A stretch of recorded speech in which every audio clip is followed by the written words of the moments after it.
Foram anos de mau governo e inflexibilidade que levaram ao seu fim. Os fracassos no campo de batalha vinham desde a desastrosa guerra com o Japão e se agravaram com a Guerra Mundial. Somente em 1917, 9 milhões de combatentes russos morreram em combate ou não resistiram à fome e ao frio. Mas não apenas os soldados estavam sofrendo. A fome atingia vastas áreas do país junto com um rigoroso inverno.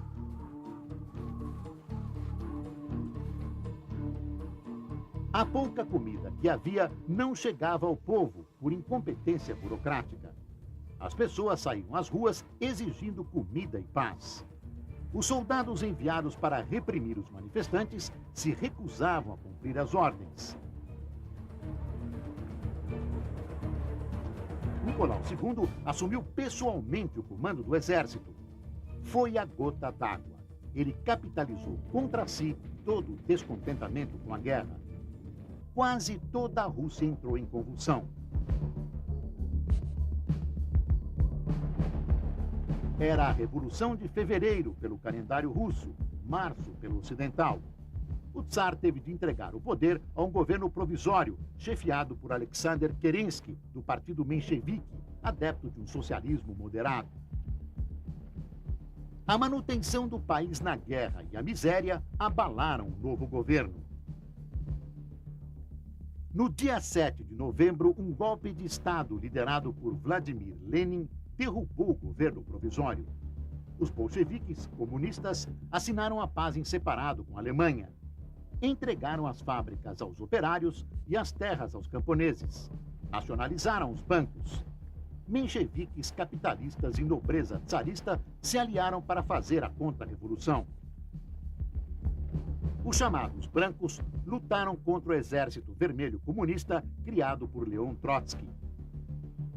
Após a vitória, os bolcheviques fuzilaram milhares de pessoas, incluindo o czar e sua família, e esmagaram as dissidências internas dentro do partido. O poder estava consolidado para a criação, em 1922, da União das Repúblicas Socialistas Soviéticas. Os ventos da Revolução Comunista chegaram ao Brasil quando os operários já estavam em pé de guerra. Reclamavam do aumento do custo de vida e rebaixamento dos salários, jornada de até 14 horas, fábricas insalubres, exploração de mão de obra infantil e feminina. As condições do trabalho no Brasil vinham piorando desde o início da década. Os operários se organizavam, principalmente sob a influência dos imigrantes anarquistas. Em 1917, uma grande greve paralisou São Paulo. A repressão foi violenta. Um operário morreu. Dezenas foram presos. Os líderes estrangeiros deportados. Nos 2 anos seguintes, o movimento operário cresceu e se alastrou pelo país. Em novembro, os anarquistas planejaram tomar o poder. Os líderes foram presos. Em março de 1922, nasceu o Partido Comunista do Brasil.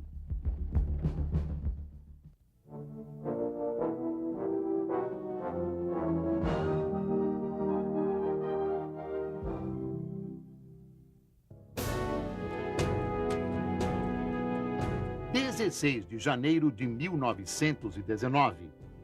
O presidente eleito Rodrigues Alves morreu em consequência da chamada gripe espanhola que assolava o Brasil.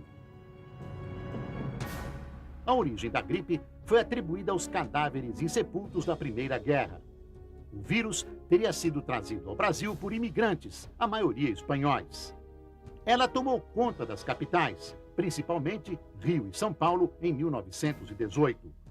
As pessoas morriam aos borbotões, muitas vezes na calçada. Os caminhões passavam recolhendo os corpos, que eram envoltos em lençóis e enterrados em valas comuns. Os presos foram obrigados a trabalhar como coveiros. Só no mês de outubro, a gripe matou 8.000 pessoas em São Paulo. E foi embora tão repentinamente como chegou. Vamos acompanhar as décadas de 20 e 30. Foi um período de grandes transformações. começou com a humanidade festejando o fim da Primeira Guerra Mundial e terminou com o mundo mergulhado novamente num grande conflito.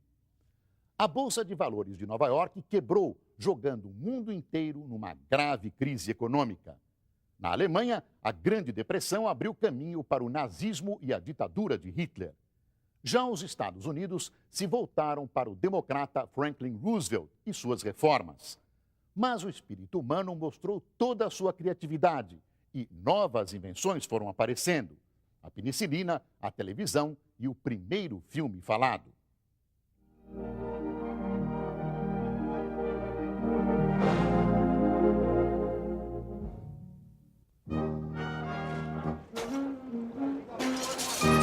A 16 de janeiro de 1920, entrou em vigor nos Estados Unidos a Lei Seca. Fabricar, vender ou consumir bebidas alcoólicas estava oficialmente proibido. No país inteiro, policiais jogavam fora todo o álcool que encontravam. Era o auge do movimento pela moderação e abstinência na América.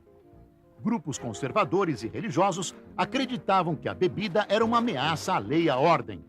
Mas, na verdade, a Lei Seca acabou estimulando os males que pretendia combater: o vício e o crime. Beber às escondidas passou a ser uma diversão atraente e glamurosa. Lugares que vendiam bebidas clandestinamente ficavam lotados todas as noites, com pessoas bebendo e dançando.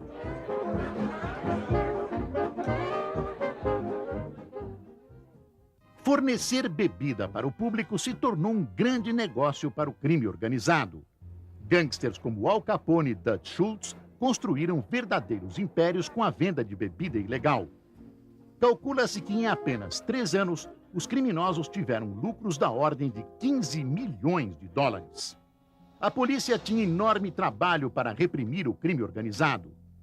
Em 1923, metade do trabalho dos advogados dos Estados Unidos estava ligado a violações da Lei Seca. Manter a proibição custava 100 milhões de dólares por ano. E 5 de cada 6 americanos eram contra a Lei Seca. Finalmente, após 13 longos anos, a proibição foi revogada no dia 5 de dezembro de 1933.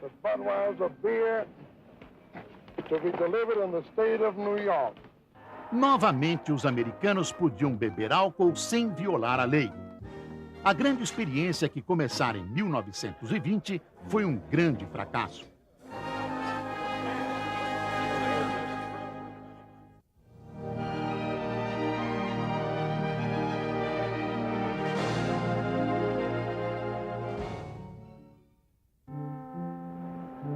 26 de agosto de 1920. Em um passo histórico na direção da igualdade entre os sexos, as mulheres conquistaram o direito de voto nos Estados Unidos. Foi o resultado de 80 anos de luta das mulheres americanas. O movimento pelo voto também estava ligado à luta por outros direitos. As mulheres estavam entrando no mercado de trabalho e já podiam se divertir em público e usar roupas mais ousadas. Terminada a repressiva era vitoriana, o movimento pela emancipação feminina cresceu em todo o mundo.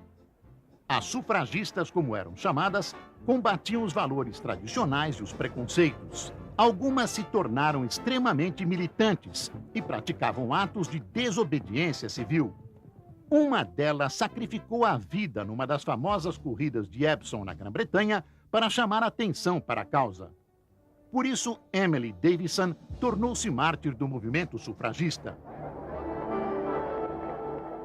Entre 1920 e 1940, as mulheres iriam conquistar o direito de voto em quase toda a Europa.